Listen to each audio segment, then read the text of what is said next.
Ele jamais imaginou que a pessoa em quem mais confiava poderia traí-lo de forma tão cruel. Sentiu a dor de ser abandonado, o vazio das promessas quebradas e a humilhação de ser deixado para trás por quem deveria protegê-lo. Mas o que ele não sabia era que essa dor não seria apenas uma ferida passageira. Ele não iria apenas se lamentar, ele iria se transformar. E ao descobrir a traição, algo mais sombrio despertou nele. Um desejo de vingança que seria capaz de destruir tudo o que ele um dia amou. Mas a verdadeira tragédia não seria sua raiva. Seria o preço que seu próprio filho pagaria por tudo o que ele estava prestes a fazer. Em um jogo de destruição e desespero, nem todos sairão ilesos. A verdadeira pergunta é: até onde essa raiva pode levar um homem e quem realmente vai sobreviver a isso?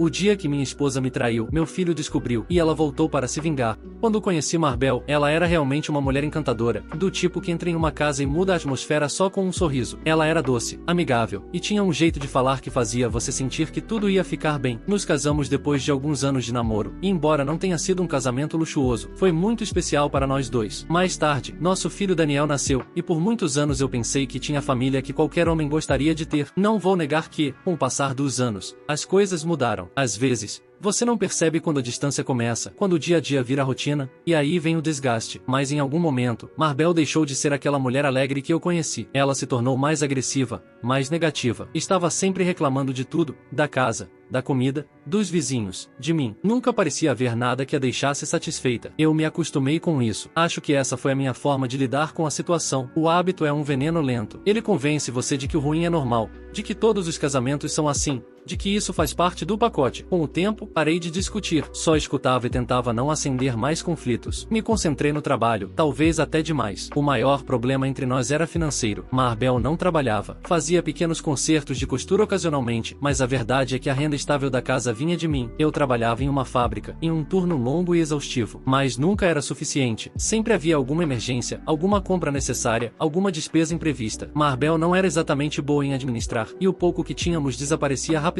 Por isso, há cerca de 2 anos, decidi procurar um segundo emprego. Consegui um turno noturno em uma loja. Era difícil, mas pelo menos com isso podíamos nos sustentar sem acumular mais dívidas. Obviamente, isso me fazia passar ainda menos tempo em casa. Não vou negar, me afastei. Não porque não amasse minha família, mas porque era a única forma que encontrei de manter tudo funcionando. Além disso, e digo isso com certa vergonha, as constantes reclamações da Marbel eram tão exaustivas que qualquer desculpa para não estar em casa parecia um alívio. O preço, agora eu sei, foi muito alto. Daniel, meu filho, sempre foi um bom garoto, responsável, respeitoso, dedicado na escola. Apesar da minha ausência, ele sempre entendeu o valor do que eu fazia, me ajudava com pequenas coisas, cuidava da casa, se organizava para estudar e, embora passássemos pouco tempo juntos, nosso relacionamento era bom. Nossos domingos eram sagrados, o único dia em que realmente nos conectávamos como pai e filho. Íamos caminhar, assistir filmes, comer fora. Às vezes, só sentávamos no parque para conversar sobre a vida. Momentos curtos, mas valiosos. Marbel, por outro lado, estava cada vez mais ausente emocionalmente. Não mostrava interesse em passar tempo conosco. Era como se vivesse em outro mundo. Já fazia alguns anos que não tínhamos intimidade. Dividíamos a cama, sim, mas era só isso. Algumas conversas soltas antes de dormir, nada mais. Sem afeto, sem cumplicidade, nenhum carinho ocasional. Às vezes, eu achava que a culpa era minha, por estar tão ausente. Mas agora, depois de tudo o que aconteceu, percebo quanto nosso relacionamento tinha se tornado tóxico. E ainda assim,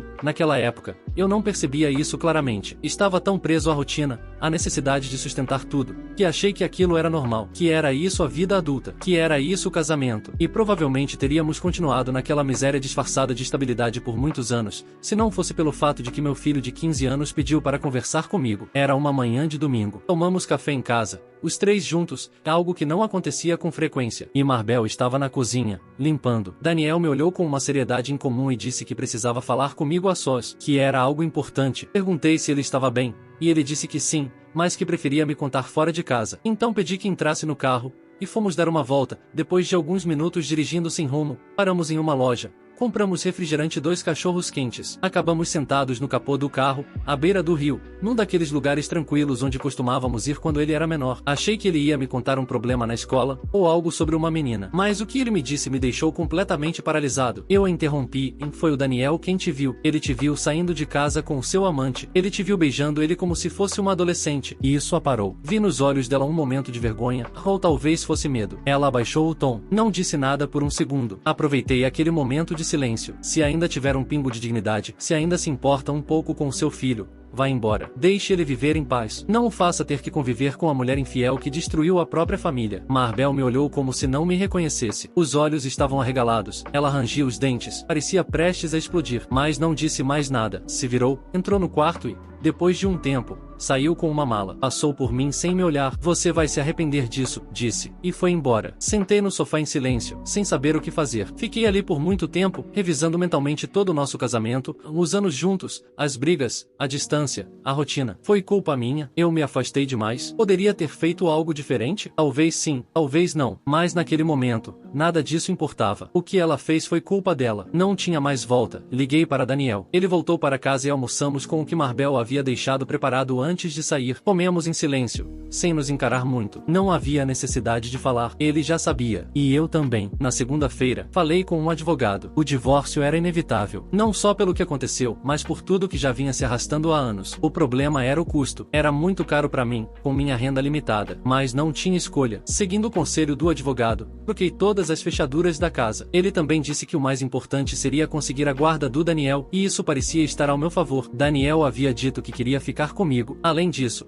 a casa era minha, herdada dos meus pais. Então, com guarda compartilhada, Marbel não teria direito a nada. Alguns dias depois, numa noite, Marbel voltou. Acho que ela pensou que tudo tinha passado e que poderia voltar como se nada tivesse acontecido. Mas quando tentou abrir a porta, não conseguiu. Começou a bater com força, gritando como louca para deixarmos ela entrar. Dizia que aquela era a casa dela, que eu não podia expulsá-la assim. Não respondemos. Daniel estava no quarto fingindo que não ouvia. Eu fiquei sentado na sala, esperando ela se acalmar. E, finalmente, ela foi embora. O processo de divórcio foi longo e difícil. Ela não queria abrir mão de nada. Contestava tudo, apresentava papéis, buscava desculpas. Mas ela não tinha argumentos sólidos. Não tinha renda. Não era dona da casa e Daniel deixou claro que não queria morar com ela. No fim, conseguimos assinar. Ela não ficou com nada. A casa continuou sendo minha e Daniel ficou comigo, por lei. Como ela não tinha emprego, também não precisaria pagar pensão. Mas isso não me importava. O que me preocupava eram os honorários do advogado. E foi aí que descobri uma nova traição de Marbel. Agora que eu estava administrando todo o dinheiro, as contas fechavam. E ainda sobrava dinheiro. Eu conseguia pagar as contas, comprar mantimentos, cobrir despesas normais, e ainda sobrava um pouco para pequenos prazeres. Sentei para revisar minha renda e percebi algo chocante, e eu nem precisava do segundo emprego. O salário da fábrica era suficiente. Então me perguntei, para onde estava indo todo o dinheiro antes? Durante anos, achei que a culpa era minha, que a vida era cara demais, que precisávamos de mais renda. Mas não. A realidade era que Marbel estava desperdiçando tudo, e eu não sei se era só irresponsabilidade, ou se ela também sustentava outro homem. Não tenho provas, mas não me surpreenderia. Felizmente, o advogado aceitou que eu pagasse em parcelas, então não me afoguei nas dívidas. Graças a isso, Daniel e eu conseguimos alguma estabilidade. Começamos a nos organizar juntos, a fazer orçamentos, planejar compras. Até fizemos uma lista de pequenos luxos que podíamos nos dar, sair para comer, ir ao cinema, comprar roupas novas sem precisar esperar promoções. Faz um mês que o divórcio foi finalizado. Marbel está morando com a irmã, e Daniel não quis vê-la desde então. Ela ligou, escreveu, mas ele não responde. Diz que não tem nada para falar com ela. Passamos por muita coisa, mas temos um ao outro. Nossa relação nunca foi tão forte quanto agora. Foi com a ajuda do Daniel que me encorajei a escrever tudo isso aqui. Não sei se alguém vai ler, mas eu precisava tirar isso de mim. Agora que estamos administrando a casa juntos, ficamos surpresos com o quão bem estamos. Nos damos pequenos presentes, comemos bem, e há até dias em que não preciso trabalhar à noite. Quando terminar de pagar o advogado, pretendo largar o segundo emprego para me dedicar mais ao meu filho. Perdi muitos momentos com ele por causa daquela mulher, mas ainda estou a tempo de recuperar o que resta. Atualização 1, post de Daniel. Se estou escrevendo isso, é para dar um encerramento a tudo. Tentei por dias, mas dói tanto como tudo terminou que continuei apagando o que escrevia. Prometi a mim mesmo que desta vez faria. Preciso colocar isso no papel, mesmo que seja só para mim, mesmo que ninguém leia. Agora estou na casa do meu tio, irmão do meu pai. Já se passaram quase 6 meses desde o funeral. Estou devastado, mas o apoio do meu tio e da família dele tem me ajudado a seguir em frente. Meu nome é Daniel. Daniel, e meu pai está morto. E a responsável por tudo isso foi minha mãe. Não tinha se passado nem uma semana desde que ele escreveu aqui contando nossa história. Essa foi a última vez que o vi bem, calmo. Ele tinha começado a retomar a vida, e estávamos melhorando. Mas tudo desmoronou num instante. Aquele dia, estávamos em casa vendo uma série juntos, na sala. Era um domingo à tarde. Um daqueles momentos em que tudo finalmente parecia estar bem. Então alguém bateu na porta. Meu pai levantou para atender. Do sofá, eu vi que era ela. Minha mãe estava ali, de cabeça baixa, com uma expressão que não consegui decifrar. Meu pai saiu e os dois conversaram na entrada. Não consegui ouvir direito, mas pelos gestos, acho que ela estava para entrar. Ele recusou. Não gritava, mas dava para ver que falava com firmeza, decidido. Ele não queria nada com ela. Levantei irritado. Fiquei com raiva dela ter a cara de pau de voltar depois de tudo que nos fez passar. Não entendia o que ela queria. Um pedido de desculpas? O que mais ela queria? Quando estava prestes a me aproximar, ela começou a gritar. Gritava com meu pai. Chamava ele de ladrão. Dizia que ele tinha roubado a vida dela, a casa dela, que ele a deixou sem nada. Cada palavra era mais violenta. Meu pai tentava barrar a entrada. Falava alto, firme, mas sem perder o controle. E então aconteceu. Eu estava quase ao lado deles e vi claramente minha mãe enfiar a mão na bolsa. Ela tirou um revólver. Congelei. Ela, por outro lado, não hesitou. Atirou 3 vezes. Vi meu pai recuar, cambalear e cair contra a mesa da sala. Ele tombou de lado e eu gritei com todas as forças. Gritei o nome dele. Mas naquele momento minha mãe olhou para mim e apontou a arma. Nunca vou esquecer aquele olhar. Nunca. Ela estava completamente fora de si, convencida de que estava certa,